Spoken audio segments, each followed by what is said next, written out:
اگر ہماری توجہ اللہ کی رحمت کی طرف ہو جائے تو میرے نبی پاک نے فرمایا تو رب کے بارے میں جیسا گمان کرے گا اللہ بھی تیرے لیے ویسا ہی بن جائے گا. اللہ ویسا بن کے تجھے نوازے گا. اگر تیرا یہ ذہن بن جائے نا کہ جو اللہ مجھے دے گا وہ مجھے ہی دے گا تو اللہ تبارک و تعالیٰ سب سے بڑھ کر تجھے ہی عطا فرمائے گا. لیکن امید رب کرے اور امید رحمت کی، اس کے کرم کی، اس کی عطا کی. ہاں ایک پہلو ضرور سوچ کے رکھنا چاہیے اس موضوع پر. ساری دنیا نکما کہہ دے تو بیٹا ماں باپ کے نزدیک نکما نہیں ہوتا.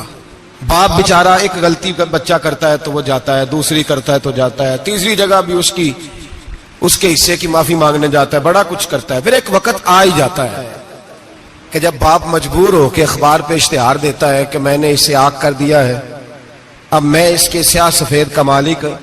کیا خیال ہے آپ کا؟ پہلی غلطی پہ ابا جی ایسے کر دیتے ہیں جی، دوسری پہ کرتے ہوں گے. کب کرتے ہیں؟ جب بولے جب حد ہو جاتی ہے. اور ایک دو اشتہار نہیں ہوتے. آپ سویرے اخبار کھولیں، اخبار کے اندر کے صفحات کا مطالعہ کریں تو شاید درجنوں اشتہار ہوتے ہیں آنکھ نامے کے.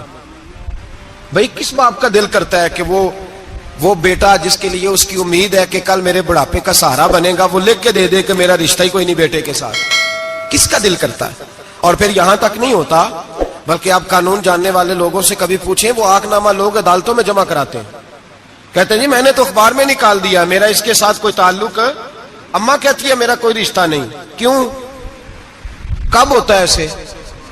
جب بچہ حد کر دے. جب بچہ ایک دو تین چار غلطیوں پہ ایسا، اللہ بھی بندے کو سزا دیتا ہے. لیکن کب؟ جب بندہ باز ہی نہ آئے بندہ توبہ کرے ہی نہ، رجوع ہی نہ کرے، سوچے نہ کہ مجھے اللہ کی بارگاہ میں جانا چاہیے. ہم لوگ اپنا ایک ذہن بنا کے زندگی گزارتے ہیں، ایک ذہن بنا کے، بلکہ لوگ گناہوں کے نام بدل کے وقت گزارتے ہیں. ہم اپنے نفس کا بت بنا کے سارا وقت اسی کی پوجا پہ معاذ اللہ لگا دیتے ہیں. بس یہ ٹھیک ہے، یہ ٹھیک ہے اور یہ ٹھیک ہے، چوتھی بات صحیح کوئی نہیں. اسی کے اندر ہم الجھے رہتے ہیں میرے بھائی. رحمت الہی کا غلط تصور اپناتے ہیں. او میرے بھائی، کسی بندے کی مجبوری تو معاف ہوتی ہے، لیکن اگر کوئی جان بوجھ کے زیادتی کرے تو وہ معاف، اس کی معافی. جس بچے کو پتا ہو نا استاد کو کہ اس کے واقعی گھر میں فوتگی ہو گئی تھی، استاد اسے سزا نہیں دیتا. جس کا پتا ہو کہ واقعی یہ بیمار تھا تو استاد اسے کلاس میں کھڑا نہیں کرتا. جس کا پتا ہو کہ یہ زیادتی کر رہا ہے، جان بوجھ کے کر رہا ہے، استاد اسے ڈنڈوں سے مارتا ہے اور زیادہ مارتا ہے. کہتا ہے تو نالائق ہے، تو جان بوجھ کے کرتا ہے. میرے بھائی اللہ کی رحمت ہے، ہر ایک پہ برستی ہے. لیکن ایک بندہ کھڑا ہی ہو جائے رب کے مقابلے میں، وہ نہ نماز پڑھے، نہ مسجد آئے، نہ کوئی کام کرے، نہ وہ دین کی طرف توجہ کرے، نہ وہ کبھی اللہ سے استغفار کرے، نہ وہ کبھی جائز کام کی طرف توجہ کرے، ساری زندگی حرام اکٹھا کرے، ناجائز کرے، تو اب تو نے حد کر دی. تیرے پاس غضب آیا نہیں بلکہ تو نے غضب کو آواز دی ہے. تو نے اللہ کے غضب کو، بولیے، اللہ کے غضب کو، غضب ہونا اور ہوتا ہے اور غضب کو آواز دینا، بولیے، غضب کو آواز دینا، ان میں فرق ہے میرے بھائی، یاد رکھیں. ہم آواز دیتے ہیں غضب کو، غضب ہوتا نہیں. دیکھیں نبی کریم صلی اللہ علیہ وسلم، اور یہ حدیث آپ نے یاد رکھنی ہے، یہ یاد رکھنی ہے. نبی پاک صلی اللہ علیہ وسلم نے نا بہت کم لوگوں کو بیوقوف کہا ہے. ہمارے زمانے میں تو عام لفظ ہے نا بیوقوف کہنا. اللہ کے رسول صلی اللہ علیہ وسلم نے بہت کم لوگوں کو بیوقوف کہا. مسند امام احمد بن حنبل کی حدیث ہے، نبی کریم علیہ الصلوۃ والسلام نے فرمایا وہ احمق ہے، وہ بیوقوف ہے. نبی پاک فرما رہے ہیں. اور میں نے کہا کم لوگوں کو حضور بیوقوف کہتے تھے. نبی کریم علیہ الصلوۃ والسلام نے فرمایا وہ بندہ بیوقوف ہے جو سارا دن اللہ کی نافرمانی کرتا ہے اور پھر بھی رب کی رحمت کی امید کرتا ہے، تو بیوقوف ہے. صبح سے شام تک لگا ہوا ہے، میں نے نہیں اللہ ماننی، میں نے نہیں تیری ماننی، معاذ اللہ میں نے نہیں ماننی. شام ہوتی ہے تو کہتا ہے اللہ بڑا مہربان ہے، بخش دے گا. تو بیوقوف ہے، تو بیوقوف ہے. تو بتا نا کیا مجبوری تھی نماز نہ پڑھنے کی؟ کس نے تجھے گن پوائنٹ پہ کہا تھا حرام کھانے کو؟ اور فلاں آدمی کی تو نے غیبت کی تو تیرا اس میں کیا فائدہ تھا؟ یہ جو تو نے صرف 10 بندوں کو ہنسانے کے لیے جھوٹا لطیفہ سنایا، اس میں تیرا کیا نفع تھا؟ تو صبح سے شام تک نافرمانی کرتا ہے، شام کو کہتا ہے اللہ کریم ہے معاف کر دے گا، اللہ مہربان ہے معاف کر دے گا. استاد مہربان ہوتا ہے کہ نہیں؟ فیل کیوں کرتا ہے امتحان میں؟ بولے استاد باپ ہوتا ہے نا، اس کا دل کرتا ہے شاگرد فیل ہو جائے، تو کیوں کرتا ہے؟ لیکن شاگرد نے زیادتی کی، اس نے پڑھا نہیں، اس نے میں نے کہا باپ آق نامہ لکھواتا ہے، مجبور ہو کے لکھواتا ہے نا۔ او بھائی یاد، بڑی پیاری مثال ملا رومی لکھتے ہیں، کہتے ہیں میرے گاؤں کی ایک بی بی تھی، اس بی بی نے ایک بچڑا پالا ہوا تھا۔ دیہاتوں میں نا بوڑھی مائیں بچڑے کو پیڑا دیتی تھی اور نام بھی رکھ لیتی تھی، کسی نے مٹھو نام رکھا ہوتا تھا، کسی نے کوئی نام۔ کہتے ہیں ماں نے بچڑا رکھا ہوا تھا، اماں اس کو آواز دیتی تو بچڑا دوڑا آتا، اماں اس کو پیڑا کھلاتی، بچڑا بڑا پیارا تھا، جوان ہو گیا۔ اماں اس لیے بچڑا پال رہی تھی کہ جب بچڑا بڑا ہو جائے گا تو ہل کے اندر بچے اسے لگائیں گے، کھیتی میں ہل چلائیں گے۔ بچڑا بڑا ہو گیا، اماں کے بیٹے کہنے لگے اماں لا، تو نے بڑا کھلا پلا لیا، اس سے کوئی کام لیتے۔ ہل کے آگے لگایا تو کہنے لگا میں نے تو نہیں چلنا۔ اماں کے پاس آئے، کہنے لگے یہ نہیں چلتا۔ اماں کہنے لگی چلو ٹائم دو تھوڑا، سمجھ جائے گا۔ پھر موقع دیا، پھر آئے، کہا اماں اب تو ہم نے اس کے ناک میں نکیل بھی ڈال دی ہے لیکن اب بھی یہ ہل میں چلنے کو تیار ہے۔ ملا رومی رحمت اللہ علیہ فرماتے ہیں پھر کہا اماں سے، اماں کہنے لگی چلو تھوڑا ٹائم اور دے دو، سیانا ہو جائے گا۔ تھوڑا ٹائم اور دیا، ڈنڈے بھی مارے لیکن وہ سیانا ہونے کو تیار ہے۔ اب اماں کے پاس آئے تو اماں مجبور ہو گئی، دل نہیں کرتا تھا، کہنے لگی جاؤ پھر کسائی کے ہاتھ بیچ ڈالو۔ وہ گیا کسائی کے پاس، اسے کاٹا گیا، اس کی کھال اتاری گئی، اس کے چھوٹے چھوٹے پیس کر کے کھا گئے لوگ۔ وہ مار ہو رہی تھی، لوگوں نے اماں سے کہا تجھے تو بڑا پیارا تھا، تو نے کٹوا کو دیا۔ تو اماں کہنے لگی پیارا تو بڑا تھا پر مانتا نہیں تھا، پیارا بڑا تھا، کاش بات مانتا، مقصد پورا کرتا تو کبھی بھی کاٹا۔ بھائی رب کریم نہیں چاہتا بندہ دوزخ میں جلے، اللہ کی رحمت نہیں چاہتی جہنم میں جلے، پر بندہ مانتا ہی نہیں، یہ تیار ہی نہیں ہوتا، یہ سویا ہوا ہے سویرے، یہ وہ گپے لگا رہا ہے عصر کے وقت چوراہے پہ کھڑا ہے، نماز پڑھنے نہیں آیا۔ اس نے ساری زندگی میں درجنوں لطیفے سیکھ لیے، ہزاروں کہانیاں سیکھ گیا، قرآن پاک پڑھنا نہیں سیکھا۔ اس نے زندگی کی ہر چالاکی سیکھ لی ہے، نہیں سیکھی تو اپنے رسول کی حدیث نہیں سیکھی، نہیں سیکھا تو دین کی ضروری باتوں کو نہیں سیکھا۔ اب رب کی رحمت تو نہیں چاہتی کہ بندہ جہنم میں جائے، وہ تو مہربان ہے، لیکن رب کریم کا قانون کا تقاضا یہ ہے کہ جو احکام پورے نہیں کرے گا اسے پھر دوزخ میں ڈالا جائے گا۔ تو ہمارے بزرگ فرمایا کرتے تھے اصل بات یہ ہے کہ اللہ نہیں مسلمان کو دوزخ میں ڈالنا چاہتا، مسلمان اپنی مرضی سے چھلانگے لگا رہا ہے، یہ خود چھلانگے لگاتا ہے، یہ باز نہیں آتا۔ آپ یقین کریں بڑی ذمہ داری کے ساتھ، بڑے خلوص کے ساتھ اور بڑی دیانتداری سے تجربے کی بات عرض کرتا ہوں، ہمارے بہت سارے گناہ ایسے ہیں جن گناہوں کا ہماری دنیا داری کو بھی کوئی فائدہ نہیں، کوئی فائدہ نہیں ہماری دنیا کو بھی اس غلطی کا۔ میری باتوں کی سمجھ آ رہی ہے آپ دوست؟ کچھ گناہ ایسے ہیں، ایک تو ہوتا ہے کہ دنیا کا کوئی فائدہ ہو، اس گناہ میں ہماری دنیا کا بھی کوئی فائدہ۔ جو آدمی جھوٹے لطیفے سناتا ہے، جھوٹ بولتا ہے، جھوٹ کوئی فائدہ نہیں اسے، لوگ 10 منٹ ہنستے ہیں اور باہر جا کہتے ہیں یار یہ تو کوئی غیر سنجیدہ آدمی ہے، وہ عقل ہی نہیں، کیا فائدہ کمایا اس نے، کیا نفع لیا اس نے۔ جو آدمی بڑھ بڑھ کے باتیں کرتا ہے، 2 4 5 10 آدمیوں کی غیبت کر جاتا ہے، لوگ کہتے ہیں یار بڑا چغل خور ہے، کیا کمایا اس نے زندگی میں، کچھ حاصل کر لیا اس نے۔ ہمارے بہت سارے گناہ میرے بھائی وہ ہیں جن کا ہماری دنیا کو بھی کوئی فائدہ نہیں، تو کیوں نہ ہم ان گناہوں کو چھوڑ دیں تاکہ ہمارے دین کو تو فائدہ ہو جائے، دین کو تو فائدہ ہو جائے۔ صرف زبان کے ذائقے ہیں، کچھ دیر کے لیے ہماری طبیعت کے تقاضے ہیں، 10 منٹ کی مسکراہٹ ہے جس کے لیے ہم اللہ تبارک و تعالیٰ کا قانون توڑتے پھر جا رہا ہوں۔ میرے حبیب کریم علیہ السلام نے مسلمان کو کہا ہے کہ تیرا رب تو چاہتا ہے کہ بس تو آ جا، وہ تجھ پہ رحمت نازل کر دے گا۔ آنا تو شرط ہے کہ نہیں؟ آنا تو شرط ہے کہ نہیں؟ اچھا چلیں یہ بتائیں، جو آدمی 1 سے لے کر 31 تاریخ تک ڈیوٹی کرے اس کو تنخواہ لینے جانا پڑتا ہے کہ تنخواہ گھر آ جاتی ہے؟ بول کے بتائیں۔ پھر بھی جانا پڑتا ہے، کہ میں نے ڈیوٹی پوری کی ہے، پھر بھی جانا پڑتا ہے۔ ڈیوٹی پوری کرنے کے باوجود تجھے تنخواہ لینے، اور ہو سکتا ہے کہ یہ بھی کہا جائے ابھی آئی نہیں کل آنا، ہو سکتا ہے یہ بھی کہا جائے پرسوں آنا، یہ بھی ممکن نہیں کہ فوراً او خدا کے بندے تو آتا ہی نہیں خدا کی رحمت لینے، تو اس کے گھر کی طرف رجوع ہی نہیں کرتا، تو توجہ ہی نہیں کرتا، تو کہتا اللہ مہربان ہے۔ بھائی مہربان تو ہے، تو رحمت لینے آیا ہے، تو نے کو بہانہ بنایا اس کی رحمت کا؟ اللہ کی رحمت قیمت نہیں مانگتی، بہانہ مانگتی ہے، پر بتا نا تیرا کو بہانہ ہے کہ نہیں؟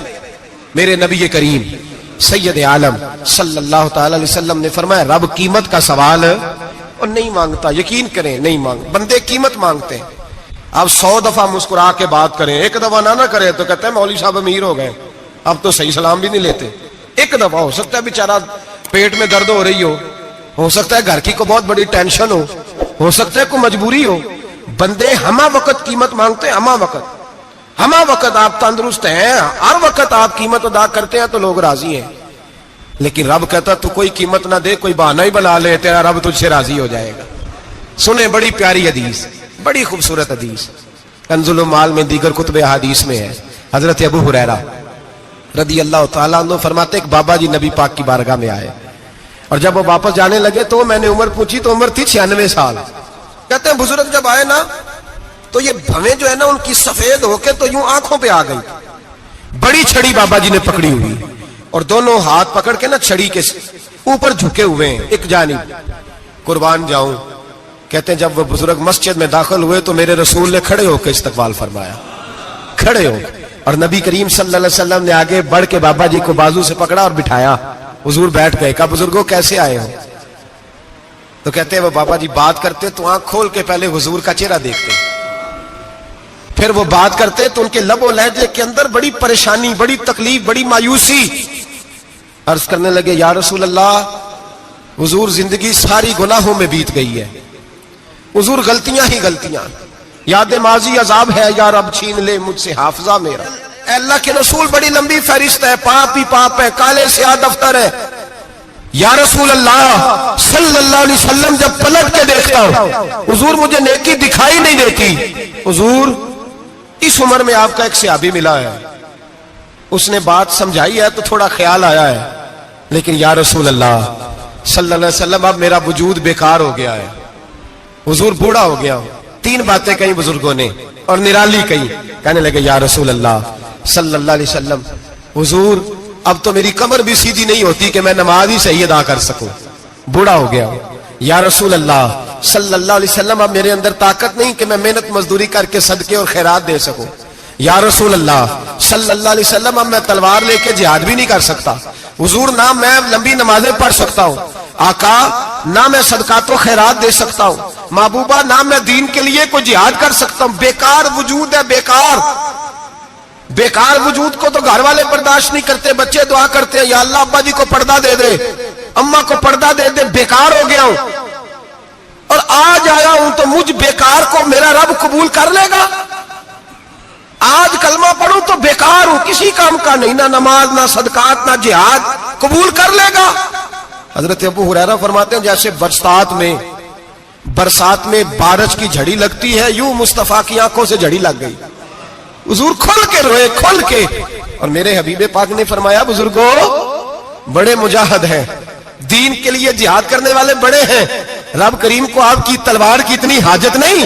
اور فرمایا اس کے خزانے کوئی خالی تو نہیں کہ آپ ہی گویا صدقہ دیں گے تو بھرے جائیں گے. اور فرمایا پھر رب کریم کی شان میں اضافہ نہیں کرتی عبادتیں, وہ تو بندے کو نفع دیتی ہیں.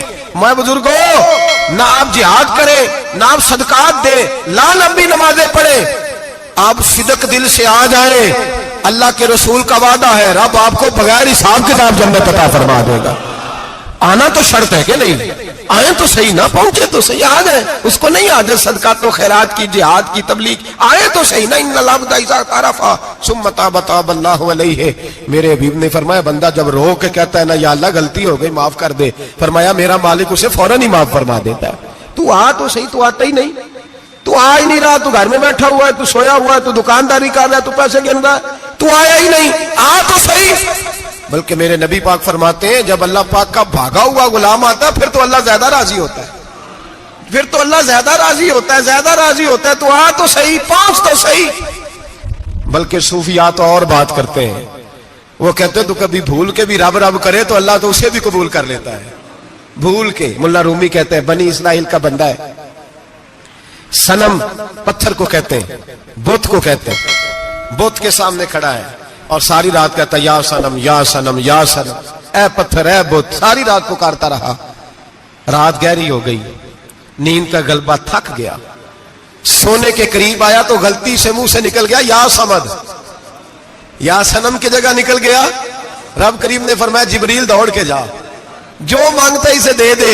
حضرت جبریل عرض کرتے ہیں مولا بھول کے تیرا نام لے رہا ہے, بھول کے لے رہا ہے. تو رب کریم نے فرمایا چل نام تو میرا ہی لے رہا ہے نا, میرا لے رہا ہے نا. یا اللہ وہ اللہ کریم نے فرمایا جھوٹے کے سامنے ساری رات کا کھڑا ہے, ساری رات کا پکار رہا ہے, اسے کچھ نہیں ملا, تو سچے کا نام لیا ہے. اگر میں بھی کچھ نہ دوں اور بت میں اور مجھ میں فرق کیا رہ جائے گا؟ جا جو مانگتا ہے جھولی بھر کے دے, نام تو لیا ہے نا. او بھائی تو بہانا تو بنانا, آ تو صحیح نا, تو یہاں آ جا, پہنچ جا, آ جا, بس بیٹھ جا, اس کی بارگاہ ناز میں حاضر تو ہونا. تجھے فرصت ہی نہیں. تو یاروں کے لیے ٹائم نکالتا ہے, بازاروں کے لیے ٹائم نکالتا ہے, گلیوں کے لیے ٹائم نکالتا ہے, چوکوں چوراہوں کے لیے ٹائم نکالتا ہے, ہفتے میں ایک دن ہوٹلنگ کے لیے بھی جاتا ہے, لیکن کبھی چھپ کے 2 نفلوں کی تجھے توفیق نہیں ہوتی. اور میں کئی دفعہ کہہ چکا ہوں, جس بندے کو بغیر عبادت کے رزق زیادہ ملنے لگ جائے اس پر آزمائش ہوتی ہے رب کریم کی. اللہ فرماتا ہے اس کو پیسے دو, اسے آنے نہ دینا, اس کو چل پیسے دوڑ جا. لوگ سمجھتے ہیں میں بڑا ذہین و عقل مند ہوں, دیکھو میں اپنی ہوشیاری سے چلاکی سے آگے نکل گیا. تو آزمائش ہے, یہ تو آزمائش ہے رب کریم کی طرف سے, یہ تو اس کی خفیہ تدبیر ہے. میرے بھائی اس کی بارگاہ ناز تک جو آ گیا, آنا تو ہماری ذمہ داری ہے کہ نہیں, پھر اس کی رحمت آگے بڑھ کے استقبال کر لیتی ہے, پھر اللہ کا فضل اس کو تھام لیتا ہے اس بندے کو. اور خدا کی رحمت کتنی زیادہ ہے. میرے حبیب کریم سید عالم صلی اللہ علیہ وسلم نے فرمایا اللہ نے اپنی رحمت کے 100 حصے کیے. حضور فرماتے ہیں ایک حصہ اللہ نے دنیا میں نازل کیا ہے. کتنا؟ ایک حصہ.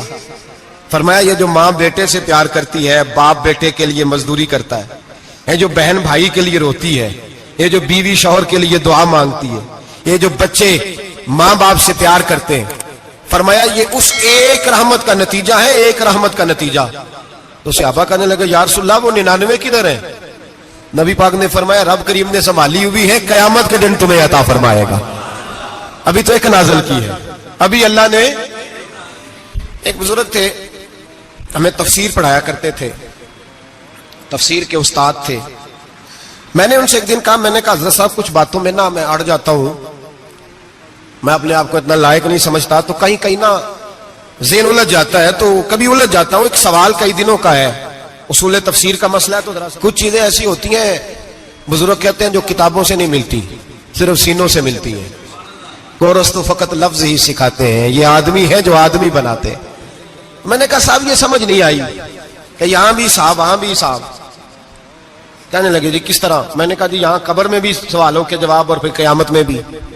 مجھے کہنے لگے جاؤ امام راضی کی تفسیر اٹھا کے لاؤ.